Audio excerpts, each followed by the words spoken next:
কেমন আছো আমার রাতের বন্ধুরা? চলো আর দেরি না করে আজকের গল্পটি শুরু করি। বন্ধুরা, আমি একজন ৩৮ বছর বয়সী পুরুষ এবং মূলত সোলাপুর শহরের বাসিন্দা। এই মুহূর্তে আমি আমার পুরো পরিবার নিয়ে মুলানাচক শহরে বসবাস করছি। আমার পরিবারে আমার ২৫ বছরের স্ত্রী পাপিয়া এবং ৫ বছরের ছেলে আছে। আমার চাচা সুনীলের বয়স ৫০ বছর এবং চাচি সুদেবীর বয়স ৪২ বছর। চাচার ছেলে সন্টুর বয়স ৩৪ বছর আর তার স্ত্রী মনিকার বয়স ৩০ বছর। আমরা সবাই যৌথ পরিবারে একসাথে থাকি, কিন্তু সদস্য বেশি থাকায় আমরা একই বাড়ির বিভিন্ন তলায় থাকতে শুরু করি। আমি আমার পরিবারের সাথে ২ তলায় এবং চাচা তার পরিবারের সাথে ৩ তলায় থাকতে শুরু করি। আমাদের অর্থেরও অভাব ছিল না, টাকা পয়সা, গাড়ি বাড়ি সবই ছিল। আমাদের ব্যবসাও খুব ভালো চলছিল, কিন্তু আমাদের সকল কাজ যৌথ পরিবারেই হতো। আজকের এই ঘটনা সম্ভবত ২০১০ সালের হবে। আমার স্ত্রী আর সন্তান যখন গরমের ছুটিতে গ্রামের মামার বাড়ি গিয়েছিল, সেই সময় আমার খাওয়া দাওয়া সবই চাচির ঘরেই হতো। একদিন রাতের খাবার খেতে গিয়ে দেখলাম চাচাতো ভাই সন্টু কিছুটা মন খারাপ করে বসে আছে, আর চাচিরও মন ভালো নেই। যদিও পুরো বাড়িতেই আমি কর্তৃত্ব করতাম। আমি চাচিকে জিজ্ঞেস করলাম কি হয়েছে। সে কিছু বলল না। বেশি কিছু জিজ্ঞেস করলাম না, চুপচাপ খাবার খেয়ে ফিরে আসতে লাগলাম। হঠাৎ চাচির আওয়াজ এলো, দাঁড়াও বাবু। আমি বললাম কি হয়েছে আন্টি? চাচি সন্টু আর তার স্ত্রী মনিকার দিকে ইশারা করে বলল, এই দুইটাকে তুমি বোঝাও। আমি বললাম কি হয়েছে চাচি? আপনি আমাকে কিছু খুলে বলবেন। চাচি বলল, এদের কাছে আমি কিছু চাই না, আমি শুধু একটা নাতি চাই। দুজনেই অনেক চিকিৎসা করিয়েছেন, কিন্তু এখনো পর্যন্ত কোনো কাজ হয়নি। আমি বললাম কি করব চাচি, এত চিকিৎসা করেও যদি কোনো লাভ না হয় তাহলে সন্তুকে বলো আর একটা বিয়ে করতে। এই বলে আমি আমার ফ্লোরে ফিরে গিয়ে টিভি দেখতে দেখতে ঘুমিয়ে পড়লাম। আমি আমার চাচির কথা ভুলে গিয়েছিলাম এবং যথারীতি আমার ব্যবসার কাজে চলে গেলাম। হঠাৎ ৪ দিন পর বিকেল ৪টায় আমি সন্তুর শাশুড়ি মা অর্থাৎ সুজাতা দেবীর ফোন পেলাম। সে বলল, বাবু তোমার খুব জরুরি কাজ আছে, এক্ষুনি আমাদের বাড়িতে এসো। আমি অনেক জিজ্ঞেস করলাম কি হয়েছে, কিন্তু কিছু বলল না। তিনি শুধু বললেন, শিগগির আসো, তারপর বলছি, খুব আর্জেন্ট দরকার। আমি সবকিছু গুছিয়ে নিয়ে কাউকে কিছু না বলে বিকেল ৫টায় গাড়ি নিয়ে তাদের বাড়ির উদ্দেশ্যে রওনা দিলাম। যখন সেখানে পৌঁছালাম তখন রাত ৯টা বেজে গিয়েছে। বাড়িতে পৌঁছে বেল বাজালে মনিকা ভাবির মা সুজাতা দেবী দরজা খুলে দিলেন। আমি বললাম, মাসিমা কি হয়েছে? তুমি আমাকে এত আর্জেন্ট দেখেছ কেন? সুজাতা দেবী বললেন, বাবু ভেতরে এসো, বসো, তোমাকে সব বলবো। ঘরের ভিতরে গিয়ে সোফায় বসলাম। তার বাড়িটা খুব একটা বড় নয়, একটি মাত্র বেডরুম, হলঘর, রান্নাঘর এবং বাথরুম আছে। আমি বসার পর মনিকা ভাবি একটা ট্রেতে জল নিয়ে এলো। আমি চমকে উঠলাম, আরে ভাবি তুমি এখানে কখন এলে? ওর মা সুজাতা দেবী বললেন, বাবু তোমাদের বাড়িতে কি হয়েছে? আর কি হয়নি এসব আমি কিছুই জানি না, কিন্তু সন্তান না হওয়ায় তোমার চাচি মনিকাকে বাড়ি থেকে বের করে দিয়েছে, এই বলে যে ও ঠিকঠাক চিকিৎসা করে আনো, না হলে বাড়ি ফিরে আসতে হবে না। আমি বললাম, আরে এই সব হয়েছে আর আমি কিছুই জানি না, আমি রোজ খেতে চাই। চাচি খাবার দেয় কিন্তু আমাকে কিছু বলেনি। তো মনিকা ভাবি বলল, জানো ভাইয়া, আমি আর তোমার দাদা সন্তু দুইজনেই হাসপাতালে চেক আপ করিয়েছি, আমার মধ্যে কোনো ঘাটতি নেই। ঘাটতি ধরা পড়েছে তোমার দাদার মধ্যে, ডাক্তার তাকে অনেক ওষুধও দিয়েছিলেন। আমি বললাম, হ্যাঁ সবই বুঝলাম, তাহলে আমি এই ব্যাপারে কি সাহায্য করতে পারি? সুজাতা দেবী বললেন, বাবু কিন্তু তোমার চাচি এসব মানতে নারাজ। সে বলেছে হয় সে সন্তুকে আবার বিয়ে করাবে, নয়তো মনিকাকে সন্তানের জন্ম দিতে হবে। আমি বললাম, হ্যাঁ এখন এই অবস্থায় চাচিকে আমি বোঝাবো যে মনিকা ভাবি এতে কোনো দোষ নেই, আমি এর বেশি আর কি করতে পারি বলো? যদি কিছু সাহায্য করার পরিস্থিতি থাকতো তাহলে আমি কিছু সাহায্য করতে পারতাম। সুজাতা দেবী বললেন, বাবু তোমাকে আমাদের সাহায্য করতে হবে। আমি বললাম, হ্যাঁ মাসিমা, আমি সাহায্য করতে প্রস্তুত আছি। কিন্তু আমি কি সাহায্য করতে পারি? এবং তা কিভাবে? সুজাতা দেবী বললেন, কি করে বলবো বাবু, বুঝতে পারছি না। আমি বললাম, মাসিমা আপনি খোলাখুলি বলুন, যাই ঘটুক না কেন আমরা সবাই নিজেদের মধ্যে বুঝে নেব। সুজাতা দেবী বললেন, তোমার যদি খারাপ লাগে তাহলে। আমি বললাম, প্লিজ মাসিমা তবু সেইটা বলুন, আমার খারাপ লাগবে না। সুজাতা দেবী বললেন, বাবু হাত জোট করে বলছি, তুমি তোমার মনিকা ভাবির পেটে একটা বাচ্চা দাও। আমি কিং কর্তব্য বিমুখ হয়ে পড়েছিলাম। আমি বললাম, মাসিমা আমি কিভাবে বাচ্চা দেব?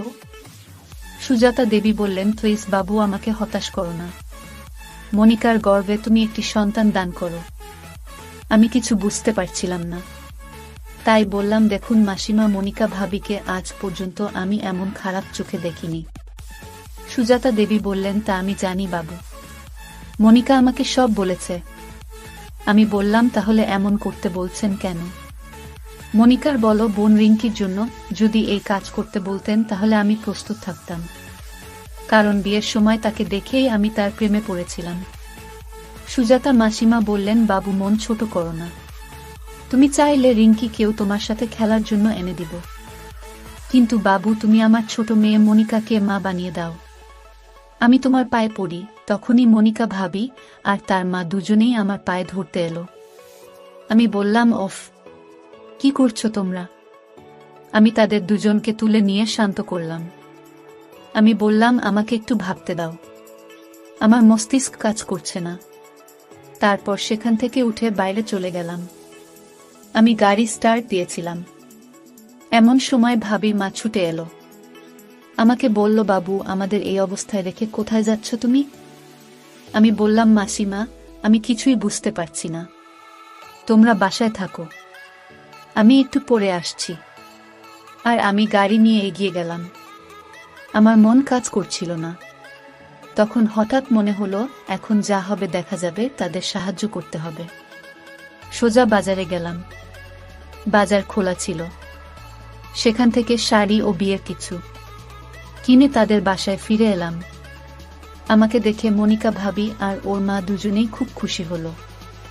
ভাবির মা বললেন, বাবু তোমার উপর আমার বিশ্বাস ছিল, তুমি অবশ্যই ফিরে আসবে, তুমি আমাদের এইভাবে ছেড়ে যাবে না। আমি ড্রেসিং টেবিলের উপর জিনিসপত্র রেখে সিঁদুর বের করে মনিকা ভাবির সিঁথিতে পরিয়ে দিই। বি ও তার মা দুজনের চোখেই জল গড়িয়ে পড়ল। আমি বললাম, চলো এখন সবাই শান্ত হও, খাবার রান্না করো। আমি ভাবিকে জিনিসপত্র দিয়ে বললাম, এসব আমি কেবলই ভাবির বাচ্চার জন্য করছি, আর কিছু না। তারপর রাতে আমি আমার চাচিকে ফোন করে বললাম যে আমি কাজের জন্য অন্য শহরে এসেছি, তোমরা আমার খাওয়ার জন্য অপেক্ষা করো না, আমি 2 দিন পরে বাড়ি ফিরব। তারপর রাতে আমি মনিকা ভাবি আর তার মা মিলে একসাথে খাবার খেলাম। ভাবির মা আমাকে বলল, বাবু তুমি কোথাও একটু হেঁটে এসো, ততক্ষণে মনিকা ভাবি কোণে হিসেবে তৈরি হয়ে যাক। আমি হাঁটার জন্য বাইরে গেলাম। ফিরে এসে দেখি ভাবি শোবার ঘরের বিছানায় বধূর মতো সেজে বসে আছে। ওর মা আমাকে ভাবির দিকে ইশারা করে ভিতরে যেতে বললেন। আমি ভিতরে গিয়ে দরজা লক করে দিলাম। আমি মনিকার কাছে পৌঁছালাম। সে পুরোপুরি ভেঙে পড়ল। আমি আদর করে ওর ঘোমটা তুলে ওর কপালে একটা পাপ্পি দিলাম। সে পুরোপুরি কাঁপছে এবং আমাকে আঁকড়ে ধরেছে। আমি আস্তে আস্তে ওর কপালে, চোখে, গালে পাপ্পি খেতে লাগলাম আর ও ঠোঁট চুষতে লাগলাম। মনিকা ভাবিও সাপোর্ট দিতে লাগলো। সে আমার জিভ চুষতে লাগলো। এবার আমার হাত ব্লাউজের উপর থেকে ওর আপেল পরীক্ষা করতে লাগলো। আমি পাপ্পি খেতে খেতে ওর গলা, বুক, পেট ও নাভি পর্যন্ত পৌঁছে গেলাম। সে লালসার সাথে অনেক ছটফট করছিল এবং শীতকার করতে লাগলো। আমিও আর সহ্য করতে পারলাম না, তাই আমিও আমার নাগরাজ বের করে সম্পূর্ণ তৈরি হয়ে গেলাম। আমার নাগরাজকে দেখে সে ভয় পেয়ে গেল এবং হাত দিয়ে মুখ লুকালো। আমি আস্তে আস্তে ওর সবকিছু সরিয়ে ওর খেলার মাঠের তাপ্পি দিতেই সে সাথে সাথে লাফিয়ে উঠল। তার খেলার মাঠ খুব পরিষ্কার দেখাচ্ছিল। আমি তার মাঠ চুষতে লাগলাম। ভাবি ছটফট করতে লাগলো। আমি জিপটা খেলার মাঠের ভিতর নিয়ে নাড়াতে লাগলাম। তারপর আমি একটা আঙ্গুল ভিতরে ঢোকাতে শুরু করার সাথে সাথেই ভাবির পানি বেরিয়ে গেল। আমি ওর অমিতের মতো ননতা দই খেয়ে ওর খেলার মাঠ চেটে পরিষ্কার করলাম। এভাবে পাপ্পি খাওয়ার সময় মনিকার 34 সাইজের আপেলও টিপে দিচ্ছিলাম। সে আবার গরম হয়ে গেল। ভাবির চোখ দুটো উত্তেজনায় ভরে উঠল। ভাবি বলল, আর বিরক্ত করো না, তাড়াতাড়ি তোমার নাগরাশটা ভেতরে ঢুকিয়ে দাও। আমি বললাম, তাহলে এবার ঢুকিয়ে দিব। ভাবি বলল, হ্যাঁ, ওটা তাড়াতাড়ি ঢোকাও। আমারও আর অপেক্ষা করা কঠিন ছিল। আমি কিছুক্ষণ তার মাঠে আমার নাগরাজকে ঘষলাম এবং তাড়াতাড়ি আমি অনুভব করলাম ভাবি এটা নেওয়ার জন্য প্রস্তুত। আমি ধাক্কা দিলাম এবং আমার নাগরাজদার খুব টাইট মাঠে আটকে গেল। ভাবি জোরে চেঁচিয়ে উঠল, মা, আমাকে বাঁচাও মা। সে কাঁদতে লাগল। আমি ওর মুখ বন্ধ করার আগেই ওর মা দরজায় গলা নাড়তে থাকল আর বলল, কি হয়েছে বাবু, দরজা খোলো। আমি রাগের সাথে জুড়ে বললাম, কিছু না মাসিমা, তুমি গিয়ে ঘুমাও। সুজাতা দেবী বললেন, দরজা খোলো, আমার মেয়ে খুব কাঁদছে, ওর কি হলো আমি দেখতে চাই। মাসিমার এই জেদের কারণে আমি এই অবস্থাতেই দরজা খুললাম। দরজা খোলার সাথে সাথে সে সোজা ভিতরে দৌড়ে মনিকা ভলির কাছে গিয়ে বলল, কি হয়েছে মা, কাঁদছ কেন?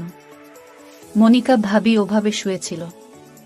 সে বলল, মা, ওর যন্ত্র খুব বড়, আমি নিতে পারছি না, খুব ব্যথা লাগছে। ওর মা ঘুরে আমার দিকে তাকালো। আমার 8 ইঞ্চি লম্বা যন্ত্র দেখে তার মাথাটাও গুলিয়ে গেল। সে বলল, বাবু, তোমার যন্ত্রটা অনেক বড় আছে, তুমি আস্তে আস্তে আরামে করো। তুমি যদি ওকে জুড়ে খেলো তাহলে ও সহ্য করতে না পেরে মরেই যাবে। মনিকা ভাবি কাঁদতে কাঁদতে বলতে লাগলো, মা গো, আমি মা হতে চাই না। সুজাতা মাসিমা বললেন, কিছু হবে না মা, আমি ওকে বলে দিয়েছি আস্তে আস্তে করতে, একটু কষ্ট করো মা, পরে দেখবে আর কষ্ট হবে না। সুজাতা মাসিমা আমাকে আসার ইঙ্গিত করে বলল, এবার আরামে তোমার মাল ঢেলে দাও। তার মা সেখানে মাথার পাশে বসে মনিকা ভাবির মাথায় হাত বোলাতে লাগলো। আমি ওর খেলার মাঠে আমার যন্ত্র খুঁজতে লাগলাম আর আস্তে আস্তে ঠেলতে লাগলাম। আমার যন্ত্র 3 ইঞ্চি পর্যন্ত প্রবেশ করার পর ভাবলি আবার ব্যথায় কুকিয়ে উঠল। ওর মা ওর একটা আপেল টিপতে টিপতে ঠোঁট চুষতে লাগলো। মনিকা ভাবির একটু ভালো লাগছে মনে হতেই সে আমাকে ভিতরে ঢোকানোর ইশারা করল। তার কাছ থেকে সংকেত পেতেই আমি এক ঝটকায় পুরো যন্ত্রটা ভিতরে ঠেলে দিলাম। কাঁদতে লাগলো। ওর মা ও ঠোঁট চুষে কান্না থামিয়ে দিল। তারপর আমাকে আস্তে আস্তে খেলতে বলল। আমি অনেকক্ষণ ধরে আস্তে আস্তে খেললাম। তারপর অনুভব করলাম ব্যথা কমে গেছে, তাই আমি স্পিড বাড়িয়ে ধাক্কা মারতে লাগলাম। এখন ভাবিও মজা পেতে লাগলো। সেও আনন্দে খেলায় মেতে উঠল। ওর মা মনোযোগ দিয়ে আমার যন্ত্র ঢোকানো দেখছিল। ভাবিকে খেলার 20 মিনিট হয়ে গেছে এবং সে 2বার জলও ছেড়ে দিয়েছে। আমারও এখন মাল পড়তে চলেছে। আমিও স্পিড বাড়ালাম এবং 10-12 বার এইভাবে জোরে ধাক্কা দেওয়ার পর ভাবির মাঠে পুরো মাল ভরে দিলাম। এভাবে আমি ভাবির পেটে আমার মাল ঢেলে দিলাম।